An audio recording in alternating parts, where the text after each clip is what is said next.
আমি পারি না আর পারি না, আমি কেন মরি না, আজরাইল কি চিনে না আমারে গো, আমি পারি না আর পারি না। প্রিয় শিক্ষার্থীবৃন্দ, তোমাদের যাদের অবস্থা এই গানের মতো যে পারতেছো না, তোমরা জাস্ট আজকের ক্লাসটা ফলো করো, ইনশাল্লাহ তুমিও ন্যারেশন পারবে, তোমাকে আর গান গাইতে হবে না। তাহলে এই যে ন্যারেশন খুব সহজে, খুব সাবলীল ভাষায়, খাঁটি বাংলা ভাষায় আজকে তোমাকে আমি ন্যারেশন শেখাবো। জাস্ট কিছুক্ষণ আমার সাথে থাকো। দেখো, ন্যারেশন আসলে কি? ন্যারেশনের বাংলা হচ্ছে উক্তি।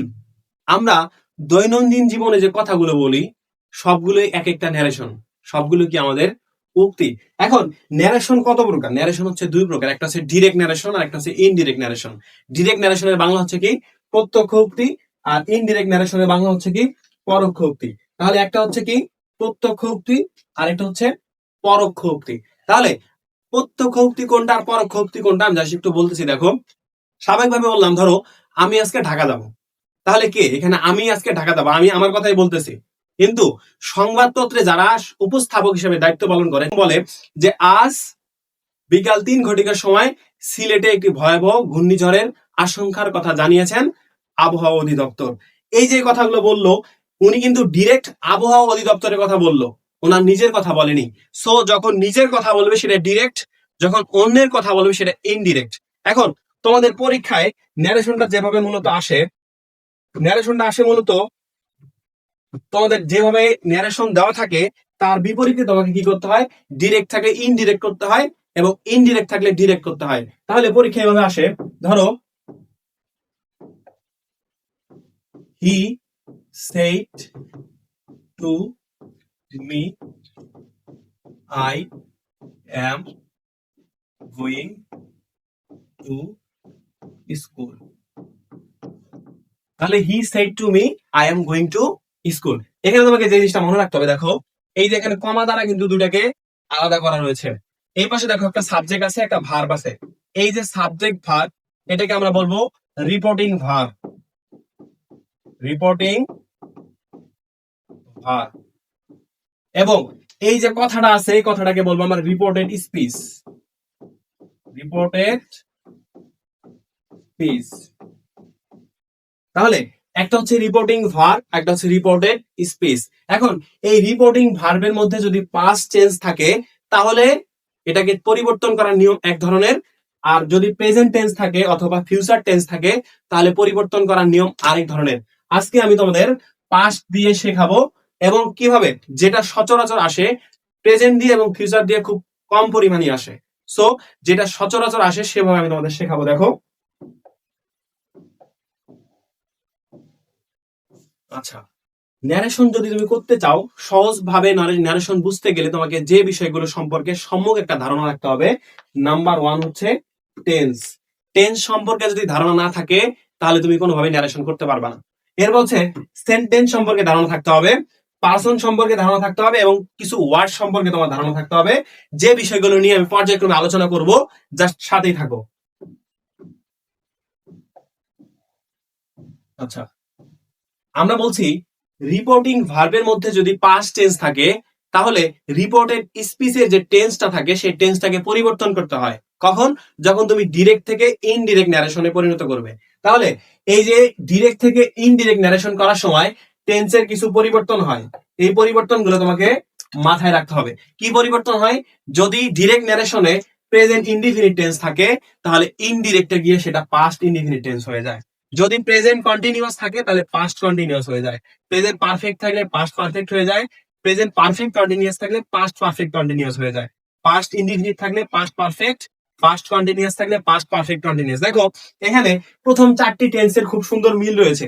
প্রেজেন্ট ইনডিফিনিট থাকলে পাস্ট ইনডিফিনিট, প্রেজেন্ট কন্টিনিউয়াস থাকলে পাস্ট কন্টিনিউয়াস, প্রেজেন্ট পারফেক্ট থাকলে past perfect, present perfect continuous থাকলে পাস্ট পারফেক্ট কন্টিনিউয়াস। কিন্তু যখন পাস্টে চলে আসছে তখনই ঝামেলার সৃষ্টি হয়ে যায়। তোমরা এখানেই ভুল করো। জাস্ট মনে রাখবে, পাস্ট ইনডিফিনিট থাকলে পাস্ট পারফেক্ট হয়, পাস্ট কন্টিনিউয়াস থাকলে পাস্ট পারফেক্ট কন্টিনিউয়াস হয়, আর পাস্ট পারফেক্ট থাকলে কোনো পরিবর্তন হয় না।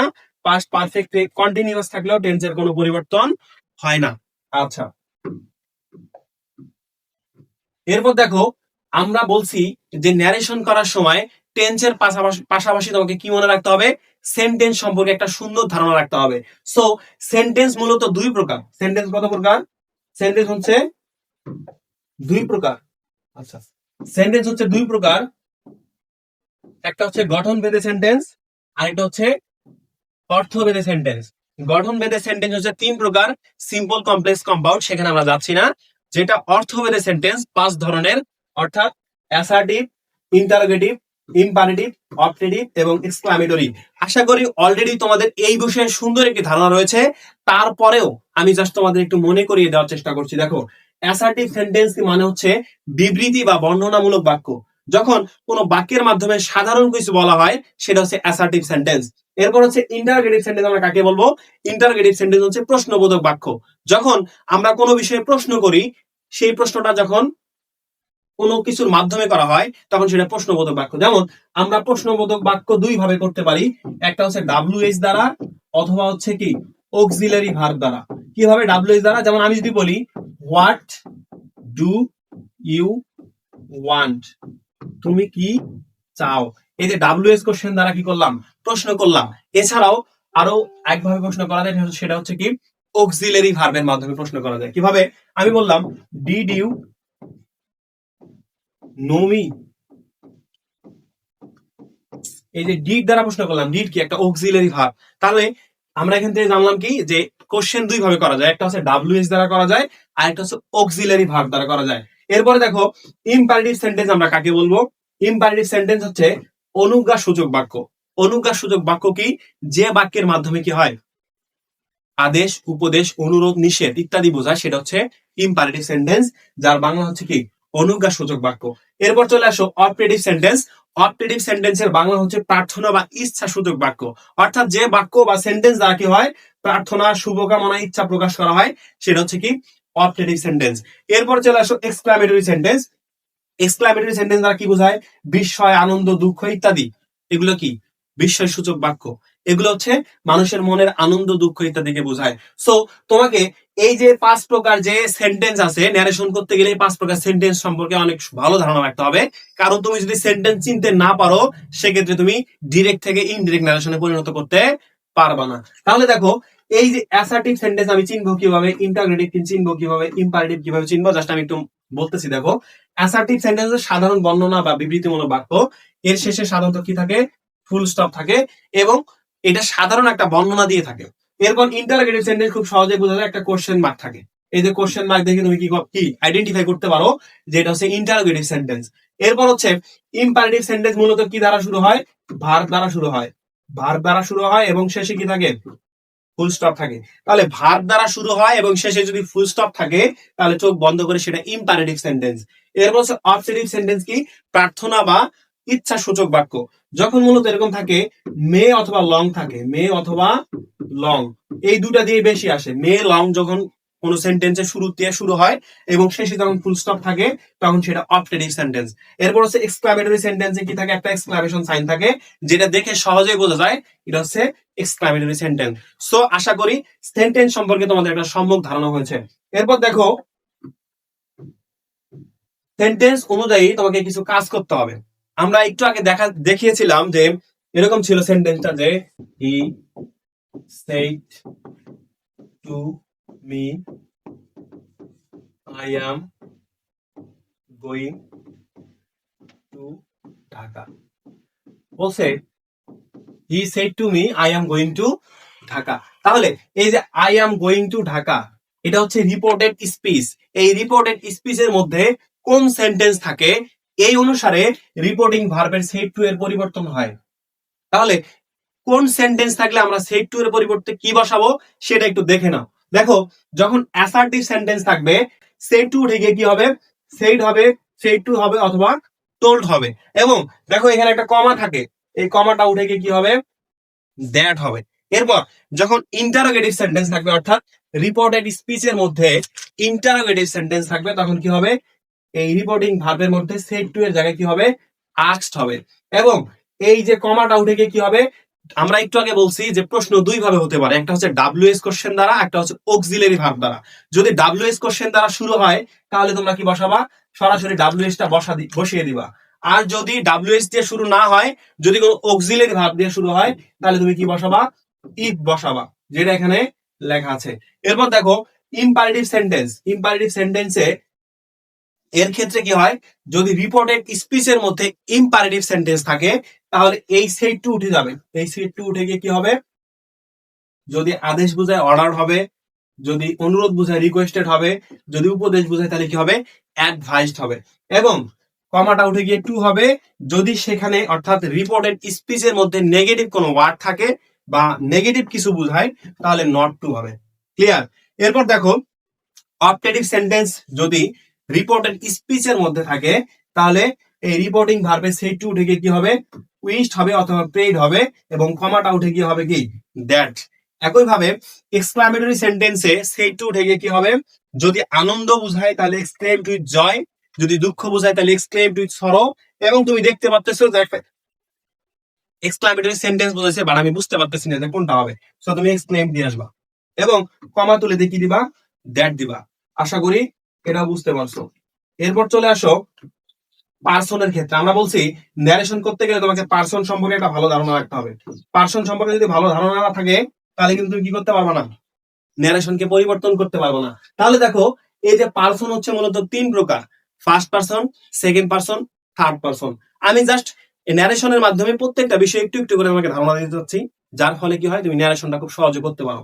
দেখো ফার্স্ট পার্সন হচ্ছে সেটা যেখানে আমি স্বয়ং উপস্থিত থাকি, যেমন আই।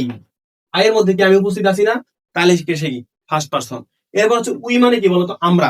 আমরার মধ্যেও আই উপস্থিত আছে, তার মানে সেটা কি হবে? First person. এরপর যেখানে আমি উপস্থিত নাই, তুমি উপস্থিত থাকবে, সেটা হবে সেকেন্ড পার্সন। যেমন ইউ অথবা কি ইয়োর, তুমি, তোমার, তোমরা, এগুলো সব কি সেকেন্ড পার্সন। এরপর দেখো থার্ড পার্সন হচ্ছে এভাবে বলা হয় যে আমি, আমরা, তুমি, তোমরা বাদ দিয়ে পৃথিবীতে সাবজেক্ট গুলো বা যে পার্সন গুলো আছে সবগুলো কি থার্ড পার্সন। তাহলে হি, শি, ইট, দে, এগুলো সব কি থার্ড পার্সন। সো পার্সন সম্পর্কে তোমাকে একটা সম্যক ধারণা রাখতে হবে, এই ধারণা থেকে তোমাকে ন্যারেশন করতে হবে। দেখো পার্সন সম্পর্কে আরেকটু বিস্তারিত জানা দরকার, সেটি হচ্ছে সাবজেক্ট, অবজেক্ট এবং possessive. Subjective form, objective form এবং পসেসিভ ফর্ম। আই এর সাবজেক্টিভ ফর্ম হচ্ছে কি? আই হচ্ছে সাবজেক্টিভ ফর্ম, আই এর অবজেক্টিভ হচ্ছে মি এবং পসেসিভ কি? মাই। ইউ এর অবজেক্ট কি? ইউ এবং পসেসিভ হচ্ছে ইয়োর। হি এর অবজেক্ট হিম, পসেসিভ হচ্ছে হিজ। শি, হার, হার। ইট এর পসেসিভ হচ্ছে ইটস। এরপর হচ্ছে উই এর অবজেক্ট হচ্ছে আস এবং পসেসিভ কি? আওয়ার। এরপর হচ্ছে দে এর অবজেক্ট হচ্ছে দেম এবং পসেসিভ হচ্ছে কি? দেয়ার। তাহলে এটা তোমাকে ভালোভাবে মুখস্থ করতে হবে। কেন? আমরা যখন রিপোর্টেড স্পিচের পার্সন গুলোকে চেঞ্জ করব, তখন তোমাকে এইভাবে চেঞ্জ করতে হবে যেভাবে এখানে দেখানো হয়েছে। ঠিক আছে? তো আমি আরো বলছিলাম যে ন্যারেশন করতে গেলে তোমাকে কিছু ওয়ার্ডের পরিবর্তন করতে হবে, যে বিষয় সম্পর্কে ভালোভাবে ধারণা রাখা উচিত। সেটি হচ্ছে যে সেন্টেন্সের মধ্যে থাকবে টুডে, তুমি সেখানে বসাবা দ্যাট ডে, অর্থাৎ ডিরেক্ট থেকে ইনডিরেক্ট করার সময়। এরপর যদি ইয়েস্টারডে থাকে তাহলে বসাবা দা প্রিভিয়াস ডে, টুমোরো থাকলে বসাবা দা নেক্সট ডে, নাও থাকলে বসাবা দেন। এখানে কিন্তু অনেকে এটা বসায় THAN, এটা ভুল। এখানে হবে কি THEN, then.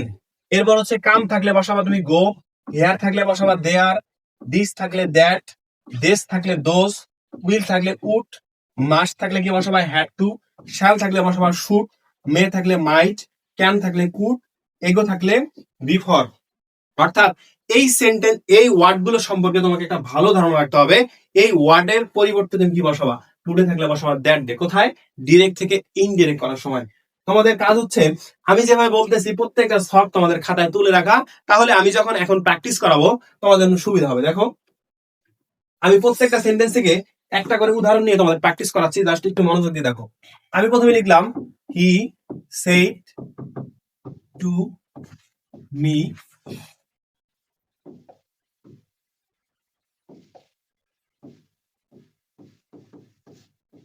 I am going to Dhaka now. তাহলে কি বললাম? He said to me, I am going to Dhaka now. দেখো এই যে রিপোর্টেড স্পিচের মধ্যে আমাকে দুইটা জিনিস খেয়াল রাখতে হবে। ফার্স্ট হচ্ছে এটা কোন সেন্টেন্সে আছে এবং কোন টেন্সের মধ্যে আছে।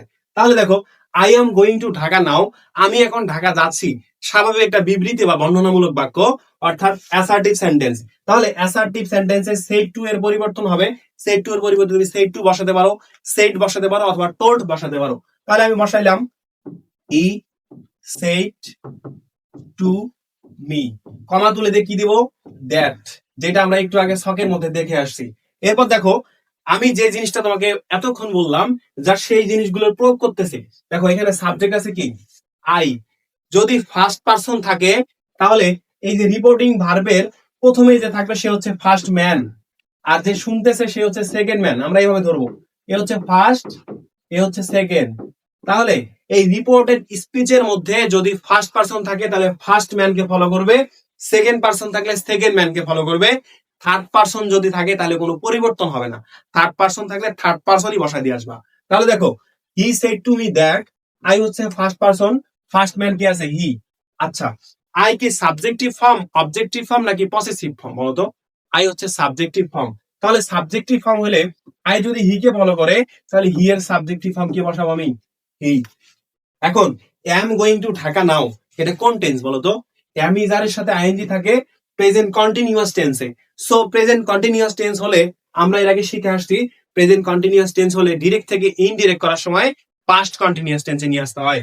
তাহলে এম ইজ আর থেকে কি হয়ে যাবে, ওয়াজ ওয়ার, তাহলে কি হবে, হি ওয়াজ গোয়িং টু ঢাকা নাও, থাকলে কি হয় বলতো, দেন। এই যে এই ওয়ার্ড গুলো যদি এরকম থাকে তাহলে সেটাকে কি করতে হবে, পরিবর্তন করে দিতে হবে। আশা করি অ্যাসার্টিভ সেন্টেন্স ক্লিয়ার। এরপর চলে আসো ইন্টারোগেটিভ সেন্টেন্স। আমি বললাম Rana said to me what do you want. বললো Rana said to me what do you want. তাহলে আমাদের প্রথমে যে জিনিসটা খেয়াল রাখতে হবে, এটা কোন সেন্টেন্সের মধ্যে আছে বলতো? এখানে দেখতেই পাচ্ছি একটা কোশ্চেন মার্ক আছে। কোশ্চেন মার্ক থাকলে সেটা interrogative sentence. So said to এর পরিবর্তে কি হবে, আস্কড। তাহলে রানা আস্কড মি, কমা তুলে দিয়ে কি দিব, আমি বলছি যদি ডাব্লিউএস দ্বারা শুরু হয় তুমি ডাব্লিউএস বসায় দিবা, ডাব্লিউএস দ্বারা শুরু না হলে অর্থাৎ অক্সিলারি ভার্ব দ্বারা শুরু হলে ইফ বসাবা। তাহলে যেহেতু ডাব্লিউএস ছিল আমরা কি বসাবো, ডাব্লিউএস টাই বসাবো। এখানে একটা বিষয় খেয়াল রাখতে হবে, এখানে মূলত স্টুডেন্টরা ভুল করে, সেটি হচ্ছে ডাব্লিউএইচ এর পর একটা সাবজেক্ট নিয়ে আসতে হবে। কারণ আমরা যখন ডিরেক্ট থেকে ইনডিরেক্ট নারেশন করি সবগুলো অ্যাসার্টিভ সেন্টেন্সে পরিণত হয়ে যায়, কিন্তু তুমি যখন ডাব্লিউএইচ এর পর আবার একটা অক্সিলারি ভার্ব বসাবা তখন সেটা ইন্টারোগেটিভ সেন্টেন্সে থেকে যায়। সো এটা পরিবর্তন করার জন্য ডাব্লিউএইচ বা ইফ এর পর এই যে রিপোর্টেড স্পিচের মধ্যে যে সাবজেক্টটা থাকবে তাকে খুঁজে বের করে এই ডাব্লিউএইচ এর পরে বসাতে হবে। তাহলে হোয়াট ডু ইউ ওয়ান্ট, এখানে ইউ হচ্ছে কি বলতো, সাবজেক্ট। ইউ হচ্ছে subject plus second person, so কাকে ফলো করবে, সেকেন্ড ম্যানকে। মি, যেহেতু ইউ এখানে সাবজেক্ট হিসেবে বসছে সো মি এর সাবজেক্টিভ ফর্ম কি হবে, আই। তাহলে এখানে আই বসবে। এখন দেখো ডু ওয়ান্ট কোন টেন্স ছিল বলতো, ডু ডাস মূলত কোন টেন্সের অক্সিলারি ভার্ব, প্রেজেন্ট ইনডিফিনিট টেন্সের। সো যদি প্রেজেন্ট ইনডিফিনিট টেন্স হয়ে থাকে তাহলে ডিরেক্ট থেকে ইনডিরেক্ট করার সময় পাস্ট ইনডিফিনিট টেন্স হবে। তাহলে ওয়ান থেকে কি হয়ে যাবে, ওয়ান্টেড। ক্লিয়ার? আচ্ছা, আমি আরেকটি উদাহরণ দিয়ে দেখো করাচ্ছি, তাহলে তোমাদের ইন্টারোগেটিভ সেন্টেন্সটা আরো ক্লিয়ার হবে। সেটা হচ্ছে আমি বললাম the he said to me, আসছে ডিড ইউ গো দেয়ার। দেখো he said to me did you go there, তাহলে ইন্টারোগেটিভ সাইন আছে, সো সেটা হচ্ছে ইন্টারোগেটিভ সেন্টেন্স। এখন ইন্টারোগেটিভ সেন্টেন্স হলে আমাদের কি করতে হবে, সেড টু এর পরিবর্তে কি বসাতে হবে, আস্কড। তাহলে হি আস্কড মি। আমি বলছিলাম যদি ডাব্লিউএস থাকে তাহলে ডাব্লিউএস বসাবো, ডাব্লিউএস না থাকলে কি বসাবো, যদি অক্সিলারি ভার্ব দ্বারা শুরু হয়ে থাকে তাহলে একটা ইফ বসাবো। তাহলে এখানে কি বসাবো, ইফ। এখন আমি বলছি ইফ এর পর বা ডাব্লিউএস এর পর সব সময় মাথায় রাখতে হবে যেহেতু আমরা ডিরেক্ট থেকে ইনডিরেক্ট ন্যারেশনে রূপান্তর করতেছি, সো এখানে কি করতে হবে, একটা সাবজেক্ট নিয়ে আসতে হবে। তাহলে এখানে সাবজেক্ট কে ছিল বলতো, ইউ। ইউ হচ্ছে সেকেন্ড পারসন, সো সেকেন্ড ম্যানকে ফলো করবে। এখানে সেকেন্ড ম্যান কে আছে? মি। মি এর সাবজেক্টিভ ফর্ম হবে কি? আই। এখন দেখো ডিড গো পাস্ট ইনডিফিনিট টেন্সে ছিল। আমরা একটু আগে শিখে আসছি পাস্ট ইনডিফিনিট টেন্স হলে ডিরেক্ট থেকে ইনডিরেক্ট করার সময় পাস্ট পারফেক্ট টেন্সে রূপান্তর করতে হয়। তাহলে পাস্ট পারফেক্ট টেন্সের স্ট্রাকচার অনুসারে সাবজেক্টের পর কি হয়? হ্যাড। হ্যাড এর পর বসে একটা ভি3 অর্থাৎ পাস্ট পার্টিসিপল ফর্ম। তাহলে গো এর পাস্ট পার্টিসিপল কি হবে? গান। আমরা বলছিলাম হেয়ার থাকলে দেয়ার হয়, বাট অনেকে কি করে দেয়ার থাকলে হেয়ার বসাই দিয়ে আসে। এরকম না, যদি হেয়ার থাকে তাহলে দেয়ার হবে, বাট দেয়ার থাকলে তোমাকে দেয়ারই বসাতে হবে। তো এখানে কি বসাবো? দেয়ার। আশা করি তোমাদের ইন্টারোগেটিভ সেন্টেন্স ক্লিয়ার। এরপর চলে আসো ইম্পারেটিভ সেন্টেন্সে।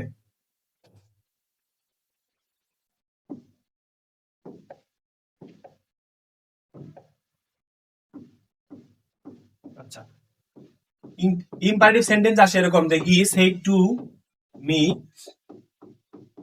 প্লিজ গিভ মি ইয়োর বুক।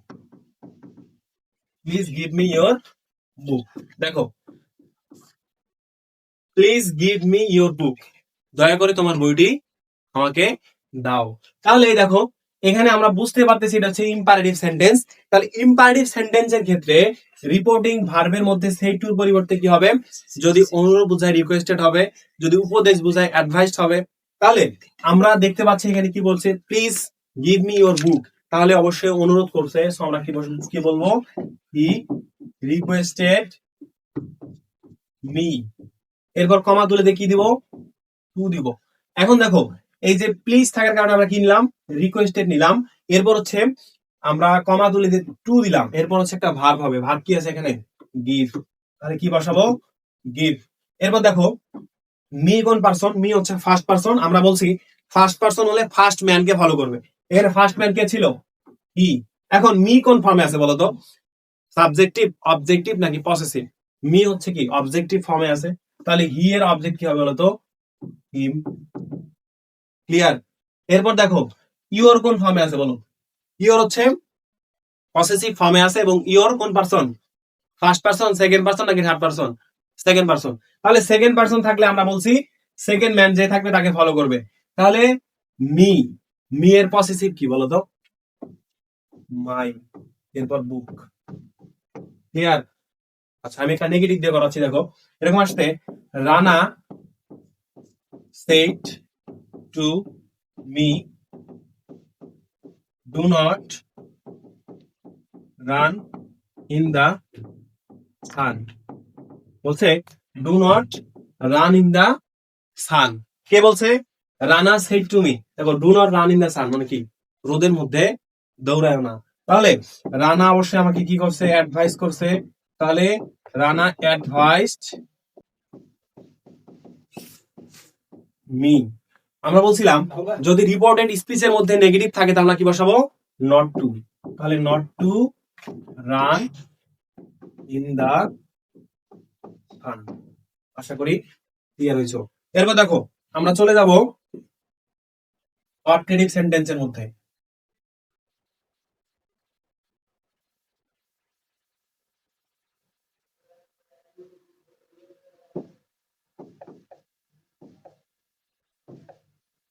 আচ্ছা এরকম আসছে he said to me may Allah bless you. দেখো বলছে he said to me may Allah bless you. তাহলে আমরা কি জানি? মে লং দ্বারা শুরু হয়েছে এবং আশীর্বাদ বা প্রার্থনা বোঝালে সেটা অবজেক্টিভ সেন্টেন্স। তাহলে সেই টু পরিবর্তে কি হবে? হি প্রেড মি। কমা তুলে দিয়ে কি দিব? দ্যাট, কারণ অবজেক্টিভ সেন্টেন্সে কমা উঠে গিয়ে কি হয়? দ্যাট হয়। এরপর দেখো এই মে হচ্ছে কি অবজেক্টিভ সেন্টেন্সের সাইন, আর এটা হচ্ছে একটা ভার্ব। সো আমরা ভার্বকে সরাসরি প্রথমে বসাতে পারি না, এটা সাবজেক্টকে বসাতে হবে। এই সেন্টেন্সের মধ্যে সাবজেক্ট কে বলতো? আল্লাহ। তাহলে আল্লাহ হবে কি সাবজেক্ট। এরপর মে থাকলে কি হয় জানো? মাইট। আর আল্লাহ মাইট ব্লেস ইউ হচ্ছে সেকেন্ড পারসন, সেকেন্ড ম্যান কে? মি। তাহলে মি এর অবজেক্ট কি? মি। আশা করি অবজেক্টিভ সেন্টেন্সও ক্লিয়ার হইছো। এরপর দেখো এক্সক্লামেটরিতে চলে যাই। He said to me how funny boy you are. দেখো এখানে আসতে he said to me how funny boy you are, পিছনে একটা এক্সক্লামেশন মার্ক আছে, সো আমরা এটা থেকে বুঝলাম সেটা এক্সক্লামেটরি সেন্টেন্স। এখন সেড টুর পরিবর্তে আমরা কি বসাবো, তাহলে হি এক্সক্লেইমড মি, কমা তুলে দিয়ে কি দেবো, দ্যাট। এখন দেখো এখানে একটা জিনিস মনে মনে তোমাকে ক্যালকুলেশন করতে হবে, কিভাবে দেখো, how funny boy you are, এটাকে আগে অ্যাসার্টিভ সেন্টেন্সে নিয়ে আসো। তাহলে অ্যাসার্টিভ সেন্টেন্স যদি নিয়ে আসতে চাও, প্রথমে সাবজেক্ট নিয়ে আসতে হবে, সাবজেক্টকে ইউ, তারপর একটা ভার্ব, তাহলে ইউ আর, হাউ থাকলে হয় ভেরি, তাহলে you are very funny boy. এটাকে এখন আমরা চেঞ্জ করবো, তাহলে ইউ হচ্ছে কোন person, second person, second man কে, মি, তাহলে মি এর সাবজেক্ট কি, আই। এখন এম ইজ আর যদি থাকে তাহলে সেটাকে চেঞ্জ করলে কি হবে, present indefinite tense, so change করলে হবে পাস্ট ইনডিফিনিট, তাহলে কি হবে, ওয়াজ বা ওয়ার। তাহলে he explained me that I was very funny boy. আশা করি ক্লিয়ার, ঠিক আছে। সো সকলে ভালো থাকো, সুস্থ থাকো, দেখা হবে নতুন কোনো বিষয় নিয়ে। আল্লাহ হাফেজ।